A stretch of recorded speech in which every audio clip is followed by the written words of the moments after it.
Fine student, तो इस class में हम लोग इस एडिटोरियल को समझने जा रहे हैं। Headwinds galore, not much is expected from COP29 at Baku Azerbaijan. देखो अजरबैजान, बाकू जानते हो, बाकू कैपिटल है, यहाँ पे COP29 हो रहा है, समझे। मगर ज़्यादा कुछ उम्मीद मत करो COP29 से, क्योंकि एक तो जो प्रेजेंट है मेंबर्स, उसी में तुमको प्रॉब्लम नज़र आएगा। और दूसरी बात है कि यहाँ पे जो क्लाइमेट फाइनेंस को लेके बात किया था, तो फिर डेवलप कंट्री या डेवलपिंग कंट्री एक दूसरे के आसपास खड़े हुए नज़र आ रहे हैं। तो यहाँ पे भी कुछ ज़्यादा COP29 से भी ज़्यादा कुछ नहीं आने जा रहा है। तो बात समझो, और डोनाल्ड ट्रंप का जीतना है ना, तो ये और इस COP29 का जो वैल्यू है उसको और घटा देगा।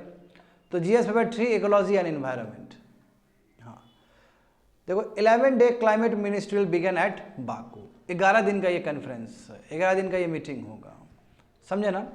तो बाकू में स्टार्ट हुआ, अजरबैजान के कैपिटल में।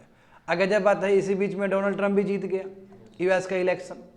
और जानते हो कि United states second biggest polluter है वर्ल्ड में in terms of emission. First क्या है? चाइना है, अभी के हिसाब से देखोगे तो क्या चाइना है, सेकंड क्या है? यूनाइटेड स्टेट्स है। हाँ वही बोल रहा है कि टॉप, देखो top leaders USA, China, India, UK, Germany, जो बड़े बड़े जो कंट्री है, उसने बताओ अपना खुद मिनिस्टर गया ही नहीं वहाँ पे। जो इन्वायरमेंट मिनिस्टर जाना चाहिए था ना यहाँ पे, तो बड़े बड़े लोग गए नहीं। Have decide to skip the meet, बताओ नहीं गए, बस डेलीगेशन भेज दिया, यानी कि IFS सब भेज दिया वहाँ पे, इंडियन जो तुम्हारा फॉरेन डिप्लोमेट सब उसको भेज दिया। तो बड़े बड़े जो होना चाहिए, बड़े बड़े जो मिनिस्टर, अच्छा कोई भी समिट कब सक्सेसफुल होगा? जब गवर्नमेंट ऑफ द डे जाएगा वहाँ पे पार्टिसिपेट करने के लिए।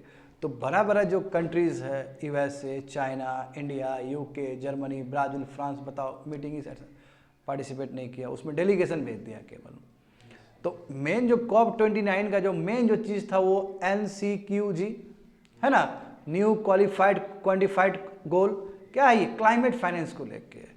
क्योंकि देखो क्लाइमेट फाइनेंस चाहिए डेवलपिंग कंट्री को। याद करो कोपेनहेगन का 2009 का जो हुआ था, हाँ, तो कोपेनहेगन समिट में ये कहा गया था कि 2020 से लेके 2025 तक प्रत्येक साल $100 बिलियन है ना, $100 बिलियन राशि डेवलपिंग कंट्री को देगा in order to fight the climate change. मैं जानते को हुआ ही नहीं, बस एक ही साल बच्चे लोग 2022 में ही ये टारगेट मीट हुआ, और उसमें ही विवाद है डेवलप कंट्री और डेवलपिंग कंट्री के बीच में। डेवलपिंग कंट्री कहता है कि $100 बिलियन नहीं दिया गया है, और डेवलप कंट्री कहता है कि हमने दिया है। तो ये 5 साल में 2020 से लेकर 2025 तक, 25 तो आना ही वाला है, अभी तक बस एक ही साल 2022 में ही $100 बिलियन का जो विजन था कोपेनहेगन में रखा था वो पूरा हुआ है, मगर उसके ऊपर भी विवाद है। तो इस बार जो इशू को लेने वाले थे वही क्वांटम ऑफ फाइनेंस, कितना पैसा चाहिए और किस हिसाब से पैसा चाहिए। तो क्योंकि अधिक से अधिक जो पैसा जा रहा है वो सब लोन के फॉर्म में जा रहा है, इक्विटी के फॉर्म में जा रहा है, ग्रांट्स के फॉर्म में तो कोई दे ही नहीं रहा है। और दूसरी बात है कि एडाप्टेशन के लिए नहीं जा रहा, वो मिटिगेशन के लिए जा रहा है, वो भी एक समस्या। यानी कि रिन्यूएबल एनर्जी प्रोजेक्ट बनाने के लिए जा रहा है, एडाप्टेशन के लिए नहीं जा रहा है। एडाप्टेशन मतलब क्या? हाउ टू फाइट क्लाइमेट का एक्सट्रीमिटी कैसे फाइट करें, इंफ्रास्ट्रक्चर कैसे बना, उसमें पैसा नहीं जा रहा है। तो यहाँ पे देखो UNFCCC जानते हो ना, UNFCCC कब बना? रियो समिट में। हाँ, रियो समिट जानते हो कि 90s में जो हुआ था, उसी से बन के निकला है ये। तो $6 ट्रिलियन चाहिए 78 कंट्रीज को बाय 2030, यानी कि 25 से जोड़ोगे, हाँ यदि 24 से ही जोड़ो, चलो 24 से लेकर 2030 तक जोड़ोगे, तो हर एक साल कम से कम डेवलपिंग कंट्री को $1 ट्रिलियन का राशि चाहिए, $1 ट्रिलियन का राशि चाहिए, ताकि वो क्लाइमेट ट्रांजिशन बेहतर रूप से कर सके। समझ गए ना। तो प्रेजेंट स्टेटस क्या है ग्रीन क्लाइमेट फंड को लेके? तो जैसे कि मैंने कहा ग्रीन क्लाइमेट फंड बनाने का वो, उसमें क्या था कि $100 बिलियन पर ईयर देंगे 2020 से लेकर 2025 तक। कोपेनहेगन में बात रखा गया था, बस एक ही बार मेट हुआ ये, वो 2022 में हुआ, उसके ऊपर भी विवाद है। दूसरी बात है जो भी पैसा गया इस 60% तो लोन के फॉर्म में ही गया, 30% तुम्हारा इक्विटी के फॉर्म में गया, और मात्र 5% ग्रांट्स के फॉर्म में गया। तो जो पुअर कंट्री होगा उसके ऊपर तो बर्डन है ये। क्यों? अरे भाई तो लोन के फॉर्म में है, वो इक्विटी के फॉर्म में, तो उसको फिर से वो वापस करना है ना, मात्र 5% के फॉर्म में जा रहा है वो। तो पुअर कंट्री और डेवलपिंग कंट्री जो पॉवर्टी से अभी भी है ना स्ट्रगल कर रहा है, ऐसा कंट्री फिर लौटा कहाँ पाएगा? That is the biggest challenge. तो यहाँ पे देखो अब उसके बाद देखो हेडविंड्स, और प्रॉब्लम से बताओ। अजरबैजान COP29 को ऑर्गेनाइज कर रहा, ये खुद फॉजल डिपेंडेंट कंट्री है यार, फॉजल डिपेंडेंट कंट्री है, तो क्या एग्जाम्पल सेट कर रहा है वो।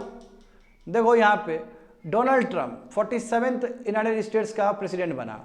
वो जानते हो कि क्लाइमेट चेंज को लेकर कितना सीरियस है, तो कोई मतलब ही नहीं है क्लाइमेट चेंज को लेकर, वो साइंटिस्ट को हर समय कुछ ना कुछ बोलते रहता है। बात समझे ना। देखो टॉप लीडर सब जो मिनिस्टर लेवल का जो लीडर्स होना चाहिए वो तो पार्टिसिपेशन नहीं किया यहाँ पे डेलीब्रेशन में, तो एक अपने आप COP29 बेकार हो गया, यूजलेस हो गया। और दूसरी बात है कि देखो डेवलप्ड वर्ल्ड क्या बोल रहा है, डेवलपिंग कंट्री की चाइना और इंडिया है ना, वो भी क्लाइमेट फाइनेंस दे। बताओ, वो क्लाइमेट फाइनेंस दे, वो रिसीव नहीं करे, वो क्लाइमेट फाइनेंस दे। चलो चाइना को तुम बोलो क्योंकि चाइना रिसेंट टाइम में सब जरा पोल्यूटर है। मैं इंडिया को समझ में नहीं आ रहा, इंडिया को चाइना के साथ कैसे बराबर रख दिया। हम तो अभी कर रहे हैं यार, और ऐसे भी हमारा पर कैपिटल एमिशन देखोगे तो बहुत कम है, वर्ल्ड लेवल पे एवरेज से भी कम है। तो इंडिया को कैसे वो किया जा रहा है कि इंडिया मनी कंट्रीब्यूट करे, फाइनेंस कंट्रीब्यूट करे, ना बल्कि रिसीव करे, ये इंडिया को समझ में नहीं आ रहा। और दूसरी बात है अजरबैजान, देखो वो खुद अपना इकोनॉमी उसका फजल फ्यूल से चलता है, और वो बताओ यहाँ पे COP29 करवा रहा है। इंडिया देखो थर्ड लार्जेस्ट एमिटर है, वो तो खुद पार्टिसिपेट ही नहीं किया वहाँ पे अच्छे से मिनिस्टर लेवल पे। तो डू यू थिंक कि इसका रिजल्ट अच्छा रहेगा। COP29 कोई काम का नहीं, कुछ यहाँ से कोई बहुत बड़ा चीज़ इशू आने नहीं जा रहा। देखो loss and damage fund COP28 में ऑपरेशनलाइज हुआ ना, अब बताओ एक साल में कितना पैसा आया, $1 ट्रिलियन भी नहीं आया, ट्रिलियन बोल रहे सॉरी, $1 बिलियन भी नहीं आया, $661 मिलियन आया। इसे क्या होगा, ये तो पीनट है। कहाँ बात था है ना कि बहुत ज़्यादा होना चाहिए, मात्र बताओ एक बिलियन तक नहीं हुआ।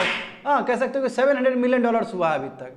दूसरी बात है कि बहुत सारा डिसएग्रीमेंट है किस तरह का फॉर्म ऑफ पेमेंट होना चाहिए, यानी कि ग्रांट्स में होने चाहिए। और दूसरी बात है कि देखो OECD का जो अपना आंकड़ा है उसको लेकर भी विवाद है ना। डेवलपिंग कंट्री मानने के डेवलपिंग कंट्री ये भी मानने के लिए तैयार नहीं कि 2022 में 100 बिलियन डॉलर वहाँ से आया था, वो भी मानने के लिए तैयार नहीं है। तो ये प्रॉब्लम।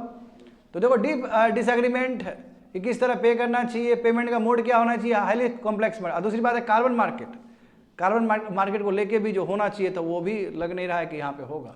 कार्बन क्रेडिट मार्केट होना चाहिए ना, कार्बन जो बिकना चाहिए, कार्बन का वो जो कार्बन ट्रेडिंग, वो भी। तो कह सकते हो COP29 आई डोंट थिंक कि ये पॉजिटिव आउटकम्स यहाँ से आएगा। That's it, completed.